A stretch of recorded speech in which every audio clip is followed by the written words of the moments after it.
Epígrafe 1.3. El reinado de Fernando VII, restauración absolutista y conflictividad política. En el apartado anterior dejamos a España en una situación política completamente nueva. Durante la Guerra de la Independencia, las Cortes de Cádiz habían iniciado el desmantelamiento del antiguo régimen y aprobado la Constitución de 1812. Por primera vez se intentaba construir en España un Estado basado en la soberanía nacional, la separación de poderes y la igualdad jurídica. Pero quedaba una pregunta fundamental: ¿qué ocurriría cuando regresase Fernando VII? El rey volvió a España en 1814, después de la derrota de Napoleón, y tuvo que decidir entre aceptar el nuevo sistema constitucional o recuperar la monarquía absoluta. Fernando VII eligió la segunda opción. Un grupo de diputados absolutistas le presentó el llamado Manifiesto de los Persas, en el que defendían la restauración del absolutismo. Poco después, Fernando anuló la Constitución de 1812 y la obra legislativa de las Cortes de Cádiz. De esta manera se produjo la restauración absolutista. El rey recuperó sus poderes y restableció buena parte de las instituciones y estructuras del antiguo régimen. Pero detrás del enfrentamiento entre absolutismo y liberalismo existía también una disputa por el poder político y económico. El antiguo régimen protegía una sociedad en la que la corona, la nobleza y la iglesia conservaban importantes privilegios y recursos. El liberalismo pretendía acabar con los privilegios jurídicos y transformar las formas tradicionales de propiedad y de acceso al poder. Sin embargo, esto no significaba repartir el poder por igual entre toda la población. El nuevo sistema liberal beneficiaría especialmente a las élites propietarias y burguesas, interesadas en aumentar su participación política y disponer de una mayor libertad económica. Además, España ya no era la misma que antes de 1808. La Guerra de la Independencia había provocado graves problemas económicos. La hacienda estaba en una situación muy difícil y en América habían comenzado movimientos independentistas. Y sobre todo, las ideas liberales no habían desaparecido. Por eso, aunque Fernando VII pudo restaurar el absolutismo, no pudo eliminar el conflicto entre absolutismo y liberalismo. Los liberales fueron perseguidos, muchos acabaron encarcelados, otros tuvieron que exiliarse y algunos fueron ejecutados. Como no podían participar legalmente en política, recurrieron a conspiraciones y a un instrumento que será muy importante durante el siglo XIX español: el pronunciamiento. Un pronunciamiento era una sublevación protagonizada por sectores del ejército con el objetivo de provocar un cambio político. Hubo varios intentos liberales, como los encabezados por Espoz y Mina, Porlier o Lacy, pero todos fracasaron, hasta que en 1820 uno tuvo éxito. El protagonista fue el teniente coronel Rafael de Riego. Sus tropas debían embarcar hacia América para combatir los movimientos independentistas, pero Riego se pronunció en Cabezas de San Juan y exigió el restablecimiento de la Constitución de 1812. El movimiento terminó extendiéndose y Fernando VII se vio obligado a aceptar nuevamente la Constitución. Comenzaba así el trienio liberal. Durante estos 3 años se recuperó el sistema constitucional y se retomaron muchas de las reformas iniciadas en Cádiz. Los liberales intentaron continuar el desmantelamiento del antiguo régimen y avanzar hacia un Estado constitucional. Sin embargo, el propio liberalismo se dividió. Por un lado estaban los moderados o doceañistas, partidarios de reformas más limitadas y de conceder un mayor peso político a la corona.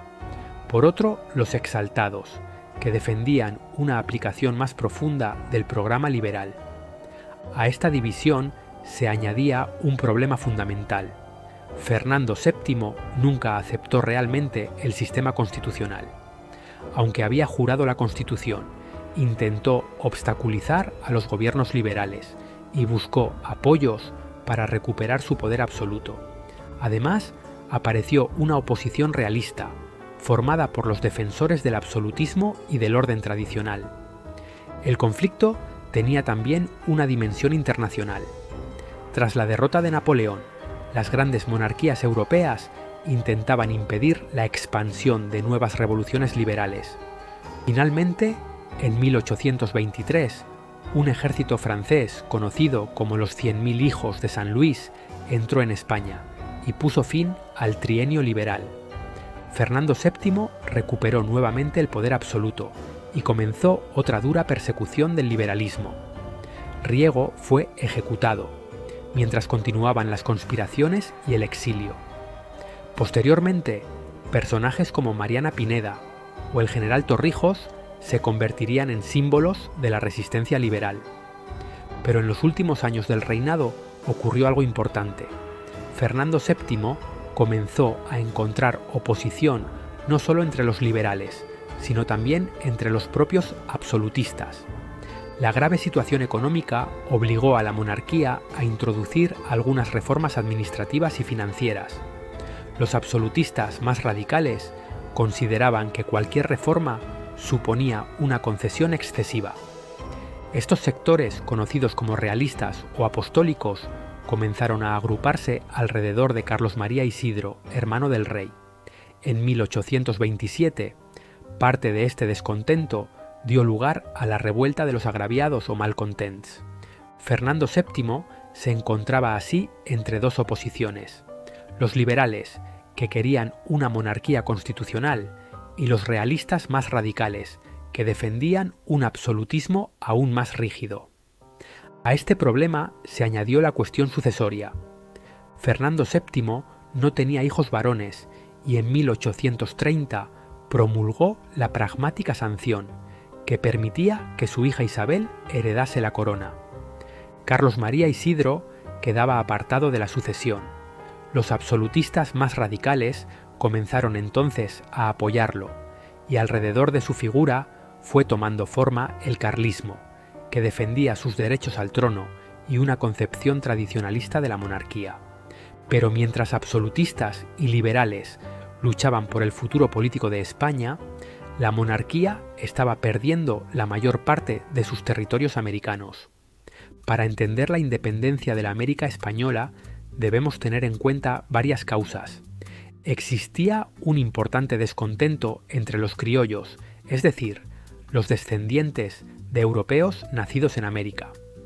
Muchos formaban parte de las élites económicas, pero consideraban que tenían un acceso insuficiente a los principales cargos políticos y administrativos, frecuentemente ocupados por peninsulares. También existía malestar por el control económico y comercial ejercido desde España. Aquí encontramos nuevamente una cuestión relacionada con el poder. Los criollos no eran en general los sectores más pobres de la sociedad americana. Muchos poseían tierras, negocios y una importante riqueza. El problema era que su poder económico no se correspondía con su poder político.